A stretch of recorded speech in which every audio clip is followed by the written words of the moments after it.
আজ তাক বাংলার আলোচনায় রুমিন দাবি করেছেন, রেমিটেন্স ছাড়া দেশের অর্থনৈতিক অবস্থা করুন।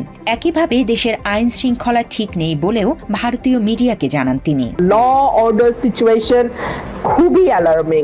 অর্থনীতিতে একমাত্র রেমিটেন্স ছাড়া আর কোনো দিকে কোনো সুখবর নাই। রাজনৈতিক অস্থিরতার কারণে বিদেশি বিনিয়োগকারীরা বাংলাদেশে বিনিয়োগে অপারগতা প্রকাশ করছেন। ভারতীয় সাংবাদিকদের উস্কানিমূলক এমন প্রশ্নে তাল মিলিয়ে রুমিন বলেন, খুব স্বাভাবিক। রুমিন ফারহানা, যে রুমিন ফারহানারা বিগত আওয়ামী লীগ আমলে ঘর থেকে বের হতে পারে না, যে রুমিন ফারহানারা গাড়ি নিয়ে গেলে গাড়ির ভিতরে ছাত্রলীগ হামলা করেছে, সেই রুমিন ফারহানারা এখন ডক্টর ইউনূসের সমালোচনা করছে। যে রুমিন ফারহানারা এখন স্বাধীনভাবে চলতে পারে, স্বাধীনভাবে কথা বলতে পারে। 3 লক্ষ মামলা নিয়ে যারা ঘুরছিল তাদের হাতে এখন কোনো মামলা নেই, বেকসুর খালাস হয়ে গিয়েছেন। তারা এখন ডক্টর ইউনূসের বিরুদ্ধে কথা বলে। সবচেয়ে আশ্চর্য হচ্ছে, তারা ভারতীয় মিডিয়া, যে সমস্ত মিডিয়া দীর্ঘদিন যাবত ডক্টর ইউনূসের বিরুদ্ধে, শুধু ডক্টর ইউনূস নয়, বাংলাদেশের সার্বভৌমত্বের বিরুদ্ধে কথা বলেছে, বাংলাদেশের সার্বভৌমত্বকে ঝুঁকি ফায়দা ফেলানোর জন্য তারা আন্তর্জাতিকভাবে চেষ্টা করেছে। সেই সমস্ত মিডিয়া, রিপাবলিকামা, আজ টেক, কলকাতা একটা নিউজ, সেখানে তারা সাক্ষাৎকার দিয়েছে। অর্থাৎ ভারতীয় মিডিয়াকে কাছে গিয়ে ডক্টর ইউনূসের নামে বিচার দিচ্ছে যে ডক্টর ইউনূস নির্বাচন দিচ্ছে না। চিন্তা করতে পারেন তারা কতটা বেপরোয়া হয়েছে। আমি মনে করি বিএনপিকে তারা ডুবাচ্ছে, বিএনপিকে তারা ধ্বংস করছে, এবং বিএনপির রাজনৈতিক যে কেরিয়ার, রাজনৈতিক জনপ্রিয়তা বিভিন্ন বাংলাদেশের আনাচে কানাচে, সেই জনপ্রিয়তা তারা ধ্বংস করছে। আমি বলতে চাই না এটা যে তারা হয়তোবা আওয়ামী লীগের পরালোচনায় করে ভারতের ইন্ধনে এই কাজগুলো করছে বিএনপিকে ধ্বংস করার জন্য। অত তারা বিএনপি নির্বাচন চাচ্ছে, কিন্তু নির্বাচন চাওয়ার মাধ্যমে আন্তর্জাতিকভাবে এবং বাংলাদেশের জনগণের কাছে তারা যে বিএনপিকে ভিকটিম সাজাচ্ছে, এটা কিন্তু তারা বুঝতে পারতেছে না। দেখি আসলে রুমিন ফারহানা ভারতের সে মিডিয়ায় কি বলেছে, তারপর বিস্তারিত কথা বলতে চাইছেন। মোহাম্মদ ইউনূস ইস্তফাপত্র তৈরি হয়ে গিয়েছে, কিন্তু কেন, কিভাবে, কোণঠাসা হলেন মোহাম্মদ ইউনূস? এভাবেই ডক্টর মোহাম্মদ ইউনূসকে নিয়ে প্রতিনিয়ত গুজব ছড়ায় ভারতীয় সংবাদ মাধ্যমগুলো। নির্বাচনের কথা বললেই কেন জানি সরকারের নানান রকম অস্বস্তি আমরা লক্ষ্য করি। এবার সেই রাস্তা সহজ করলেন বিএনপির সহ আন্তর্জাতিক বিষয়ক সম্পাদক রুমিন ফারহানা। ইউনূসের সমালোচনা করে ভারতীয় সংবাদ মাধ্যম আজ তাক বাংলায় সম্প্রতি এক সাক্ষাৎকার দিয়েছেন রুমিন। আমি জানি না ডক্টর ইউনূস আসলে কি করতে চাইছেন। অন্তর্বর্তী সরকারের শুরুর দিক থেকে ডক্টর মোহাম্মদ ইউনূসের সমালোচনা করে আসছেন বিএনপি নেত্রী রুমিন। অনেকেরই দাবি, রুমিনের এসব সমালোচনার সুর ছিল অনেকটাই আওয়ামী লীগ ধাঁচের। আজ তাক বাংলার আলোচনা অনুষ্ঠানে যোগ দিয়ে দেশের অভ্যন্তরীণ অনেক বিষয় নিয়ে কথা বলেন রুমিন ফারহানা। হাসিনার পতনের পর দেশে অস্থিতিশীলতা তৈরিতে বাংলাদেশ নিয়ে বিভিন্ন গুজব রটানোর অভিযোগ রয়েছে ভারতীয় সংবাদ মাধ্যমগুলোর বিরুদ্ধে। এই অবস্থায় রুমিনের আজ তাক বাংলাকে দেয়া সাক্ষাৎকারটিকে গুজবের সহায়তা হিসেবে দেখছেন দেশের বেশিরভাগ মানুষ। ডক্টর ইউনূস তিনি ব্যক্তিগতভাবে নির্বাচন এই মুহূর্তে চাইছেন না। ডক্টর ইউনূসের সাথে আপনি কিন্তু এনসিপি কে আলাদা করতে পারবেন না। আলোচনা অনুষ্ঠানে সম্প্রতি মিয়ানমারকে মানবিক করিডোর দেয়ায় প্রধান উপদেষ্টার সমালোচনা করেন রুমিন ফারহানা। আমাদের ঘরের পাশে মিয়ানমার, সেখানে মানবিক করিডোর দেওয়ার ব্যাপারে যে সিদ্ধান্ত, তার আগে কিন্তু সরকার কোনো পলিটিক্যাল পার্টির সঙ্গে আলোচনা করে নাই। চট্টগ্রাম বন্দর বিদেশিদের দিয়ে দিচ্ছেন ডক্টর মোহাম্মদ ইউনূস, এমন দাবি করেও তার সমালোচনা করেন Rumin Farhana. At the same time যখন উনি বন্দর দিয়ে দিচ্ছেন অন্য আরেকটি দেশকে।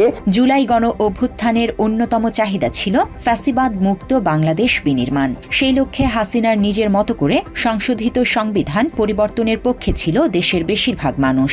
ছাত্র জনতার প্রতিনিধি হিসেবে সংবিধান কিংবা রাষ্ট্রের যৌক্তিক সংস্কারের পক্ষে ছিল অন্তর্বর্তী সরকারও। তবে ভারতীয় সংবাদ মাধ্যমে রুমিন বলেছেন, কৌশলগত দিক থেকে এসব এখতিয়ার নেই ইউনূস সরকারের। সেই অনুযায়ী কিন্তু তার এইরকম কৌশলগত সিদ্ধান্ত বা পলিসি ডিসিশন নেওয়ার মতন এখতিয়ার নাই। ডক্টর ইউনূস দায়িত্ব নেয়ার পর অর্থনৈতিক সফলতার কারণে চারদিকে সুনাম রয়েছে তার। কিন্তু আজ তাক বাংলার আলোচনায় রুমিন দাবি করেছেন, রেমিটেন্স ছাড়া দেশের অর্থনৈতিক অবস্থা করুন। একইভাবে দেশের আইন শৃঙ্খলা ঠিক নেই বলেও ভারতীয় মিডিয়াকে জানান তিনি। ল অর্ডার সিচুয়েশন খুবই অ্যালার্মিং। অর্থনীতিতে একমাত্র রেমিটেন্স ছাড়া আর কোনো দিকে কোনো সুখবর নাই।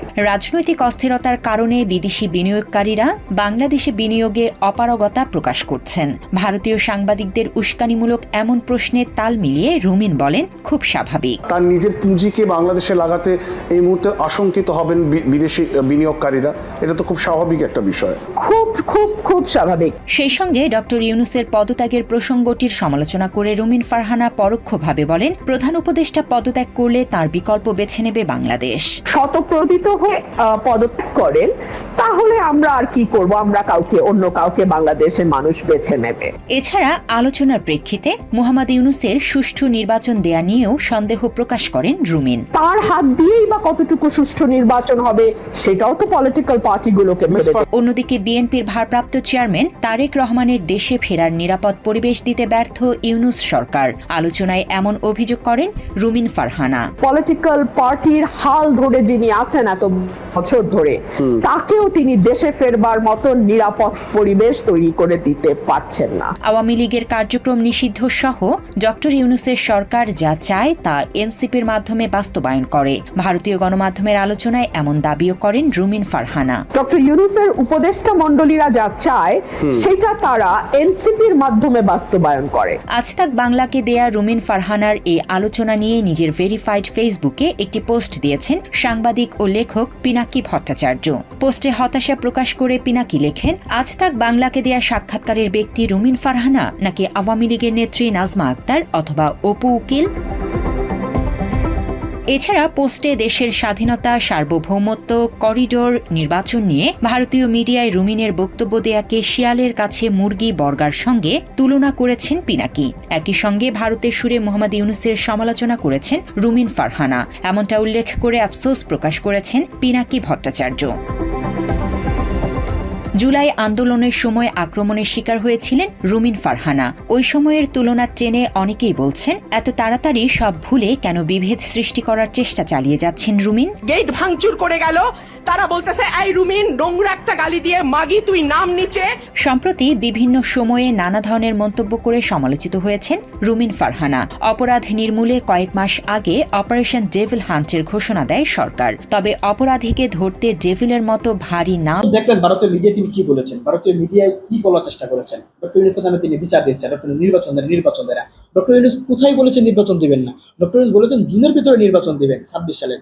একটা সরকার যদি ক্ষমতায় যায়, তাকে যদি সংস্কারের জন্য দায়িত্ব দেন, বিচারের জন্য দায়িত্ব দেন, সেগুলো তো তার করতে হবে। আপনাকে রোডম্যাপ দিয়ে দিলেই হবে? আপনারা ডিসেম্বরে নির্বাচন চাচ্ছেন কেন? আজকে যদি হাসিনা ক্ষমতায় থাকতো নির্বাচন চাইতে পারতেন? নির্বাচন চাওয়ার জন্য তো আপনাদের গুম করা হতো। আপনাদের নেতা তারেক রহমানকে তো ফাঁসি দিয়ে দেওয়া হয়েছিল। আপনাদের হাজার হাজার নেতা কর্মীদেরকে গড়বাড়ি সরকার ডান খেতে শুয়ে রাখা হয়েছিল। ওই সময় আপনারা ভালো ছিলেন। এখন যিনি বলতেছেন যে জুনের ভিতরে নির্বাচন দিয়ে দিবেন, কিন্তু সেটাও আপনারা মানতে পারতেছেন না। আপনারা বলতেছেন ডিসেম্বরে নির্বাচন লাগবে। কেন রে ভাই? ডিসেম্বর আপনাদের নির্বাচনটা এত জরুরি প্রয়োজন কেন হয়ে দাঁড়ালো? কেন ক্ষমতা যাওয়ার জন্য আপনারা এতটা উন্মাদ হয়ে গেলেন? এখনো পর্যন্ত বাংলাদেশের টেন্ডারবাজি হোক, চাঁদাবাজি হোক, গার্মেন্টস ফ্যাক্টরি হোক, সকল জায়গায় সবকিছু তো আপনারা বুক করছেন। শুধুমাত্র রাষ্ট্র ক্ষমতায় আপনারা নাই কা, কিন্তু রাষ্ট্র ক্ষমতায় থাকলে রাজনৈতিক দলগুলো যেই সুবিধাগুলো বুক করে আপনারা তো সবকিছু বুক করতেন। আর এই সরকারের আমলে যত সংস্কার হয়েছে, সংস্কার তো সব আপনাদের বিরুদ্ধে পক্ষে গিয়েছে। খালেদা জিয়া জেলখানায় ছিল, তার জেলখানা থেকে মুক্ত করে বিদেশে চিকিৎসা হয়েছে। তারেক রহমানের মামলা খালাস হয়েছে। বিএনপির নামে 3 লক্ষ মামলা ছিল, মামলাগুলো শেষ হয়েছে। বিএনপির লুৎফুজ্জামান বাবর তার ফাঁসির রায় হয়ে গিয়েছিল, তাকে মুক্তি দেওয়া হয়েছে। এই সরকার তাহলে কি না করছে? তারপরেও আপনারা নির্বাচনের জন্য উন্মাদ হয়ে গিয়েছেন। এখানে স্পষ্ট যে আপনারা কারো ইন্ধনে আর না হয় ক্ষমতার জন্য উন্মাদ হয়ে গিয়েছেন। আর হয়তোবা এটাই সামনের নির্বাচনে আপনাদের জন্য কাল হয়ে দাঁড়াতে পারে। এজন্য আমি মনে করি বিএনপি নেতৃত্বের বোঝা উচিত বর্তমান পরিস্থিতি, এবং ডক্টর ইউনূস যেটা বলেছেন সেটা মেনে নেওয়া। জুনের আগে তিনি নির্বাচন দিবেন, একটা শান্তিপূর্ণ নির্বাচন তিনি দিবেন বলেছেন, আপনাদেরকে আশ্বস্ত করেছেন। এই শান্তিপূর্ণ নির্বাচনে তো না দিতে হবে। উনি যদি একটা টাইম বলে দেন যে জুনের 1 তারিখে নির্বাচন হবে, তাহলে তো তার জুনের 1 তারিখে করতে হবে। কিন্তু জুনের 1 তারিখে যদি নির্বাচনের প্রক্রিয়া বা নির্বাচনের যে অবস্থা সেটা যদি তিনি তৈরি করতে না পারেন, তখন কি করবেন? তখন হয়তোবা এই জন্য বলছে না নির্বাচন দিলে আমি দিয়ে দিতে হবে, এই জন্য তিনি জুন বলেছেন। জুনের আগে যদি পরিস্থিতি স্বাভাবিক দেখেন ওই নির্বাচন দিবেন, আর যদি দেখেন পরিস্থিতি স্বাভাবিক নয় তার পদত্যাগ করবেন। কারণ তিনি একটা বিতর্কিত নির্বাচন কখনোই দিবেন না, কারণ তাকে আমরা অলরেডি চিনে ফেলেছি। তিনি সামান্য চাপে, সামান্য তাকে প্রতিপূর্ণ করার কারণে তিনি পদত্যাগ করতে চেয়েছিলেন। তো এই লোক একটা অস্থিতিশীল অবস্থা কখনোই নির্বাচন দিবেন না, এই জন্য রূপটা দিতে চান না। কিন্তু আপনারা সেটা সহ্য হচ্ছে না, আপনারা নির্বাচনে উঠে পড়ে লেগেছেন।